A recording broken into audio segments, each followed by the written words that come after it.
Welcome to another episode of the Public Health Insight Podcast.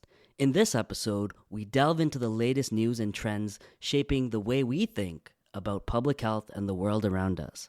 Before we move on, it is important to note that the views expressed in this podcast are our own and do not necessarily represent any of the agencies or organizations we work for or are affiliated with.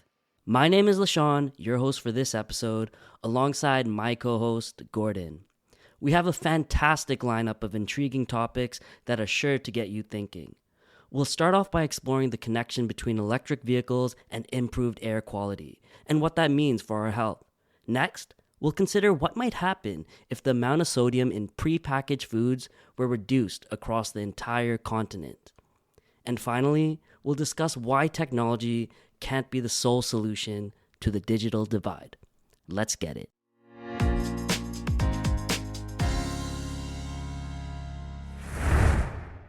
A recent study by researchers from the Keck School of Medicine of USC has provided real-world evidence of the health benefits of electric vehicle adoption.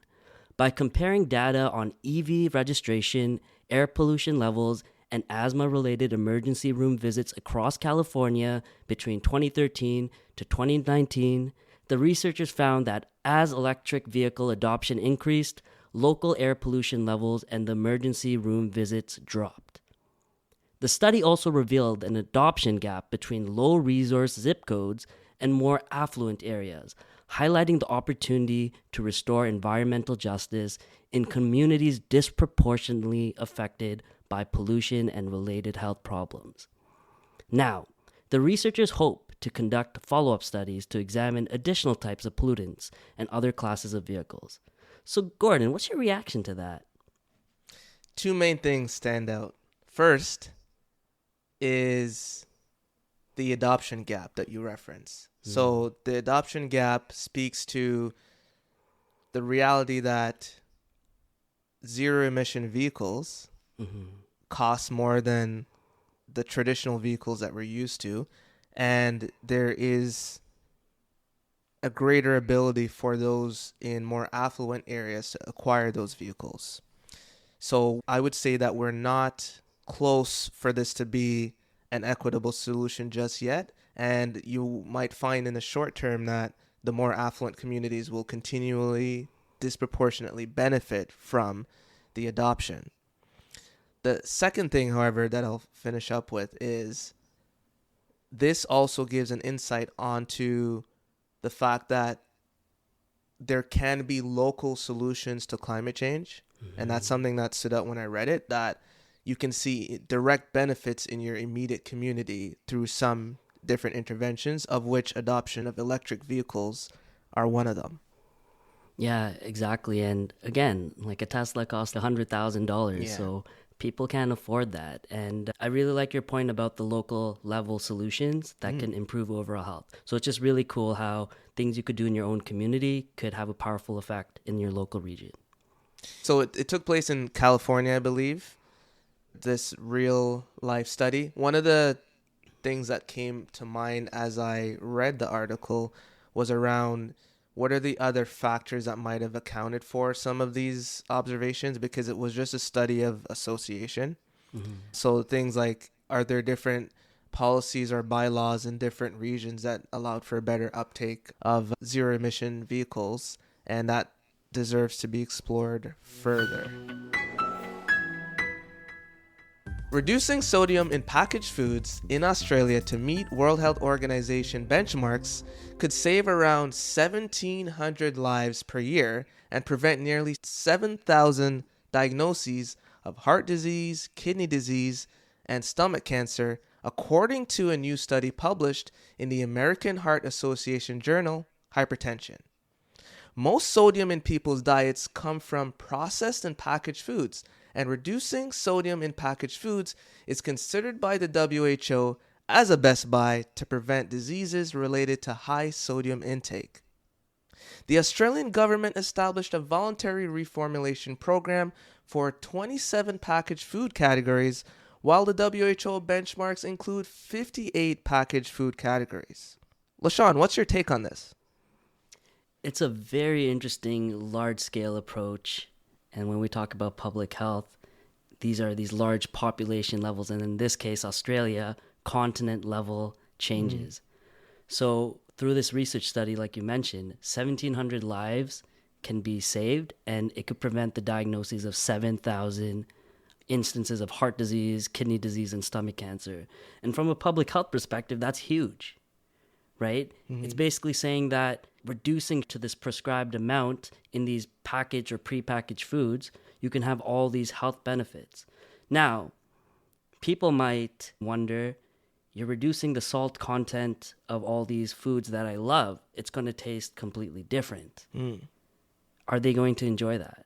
I would say, too, in parallel, this has been tried for different chemicals.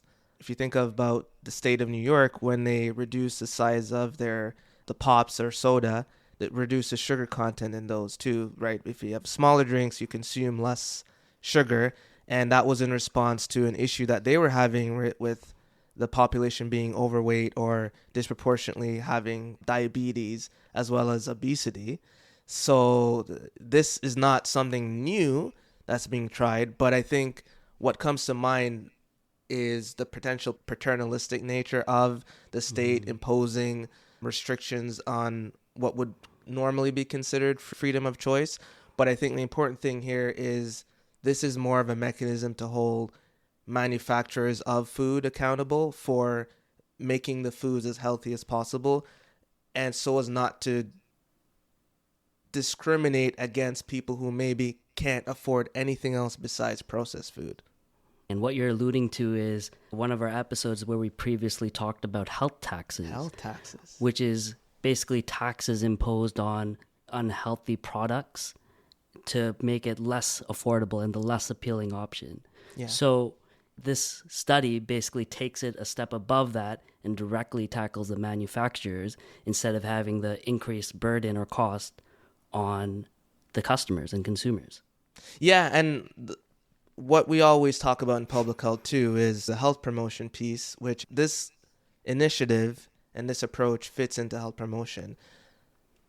We have to realize that food literacy and nutrition literacy is a gap in our populations too, and not everybody is going to have a smartwatch to be able to count their calories and know what's healthy and what's not healthy and proper intake and stuff like that. So it's up to us as health professionals to make the healthy choice the easy choice. New research conducted on Bhutanese refugee communities in Columbus has revealed that the digital divide is more than just a technological problem. Although more than 95% of the population had access to internet, few were using it to connect with local resources and online news, and almost 3/4 of the respondents never used the internet for telehealth services. The study also found that the digital divide is influenced by social, cultural, and environmental factors. The research team has emphasized the importance of engaging and partnering with communities to ensure proposed solutions to problems respond to local needs. The study also highlights that the provision of access to the internet alone does not solve the issue of the digital divide. Gordon, what's your take on this? One of the things that stood out to me is exactly what the punchline you mentioned in there about technology itself does not solve the problem. And what does that really mean? So what they're really getting at here is we can increase access to technology such as the internet, but it doesn't necessarily then mean that we've successfully bridged the digital divide, because the digital divide, through the lens of this article, involves two components: the access to the technology itself, which they talk about, as well as the digital literacy about knowing what you can access through those technologies. And that seems to be what's lacking. And to add to that, the social, cultural, and environmental reasons of why people don't access certain things. And in this specific community, in some of the surveys and feedback that was given, they were talking about using the internet specifically to connect with others on Facebook and on different social media platforms. And they didn't really see it for any other purposes other than that. Yeah, the limitless possibilities of the internet speaks to that same thing as well. An awareness of what can be accessed from having the technology, and then the language piece, which also came out in the article, a lot of the resources around health are primarily developed in English when we're talking about English-speaking countries, and then have to be translated through different resources online, Google Translator and other means, and the technology isn't quite there for effective translations, and oftentimes it renders those information and resources useless in a different language when translated from English.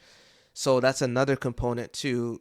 Our systems need to do a better job at translating or creating resources innately in those languages from the beginning with intention and purpose, so that those people who are looking to benefit from these can benefit. Yeah, it's just another really good example of you can get all this innovation in the world to do whatever you want it to, and if you just toss it into a community, you need to consider other factors, the implementation side of it. Why aren't people using it? What are the barriers? What are the bottlenecks? So it's a really interesting read. Lots of work left to bridge the digital divide for sure. Today we talked about electric vehicles and their link to less air pollution. We talked about what would happen if sodium in packaged foods was reduced for an entire continent. And then we closed by talking about why technology alone cannot solve the digital gap. All the links for all the articles we talked about are in the description. Until next time, peace. Thank you for listening to the Public Health Insight Podcast, your go-to space for informative conversations, inspiring community action. If you enjoy our podcast, be sure to subscribe and leave us a rating on Apple Podcasts or Spotify. See you in the next one.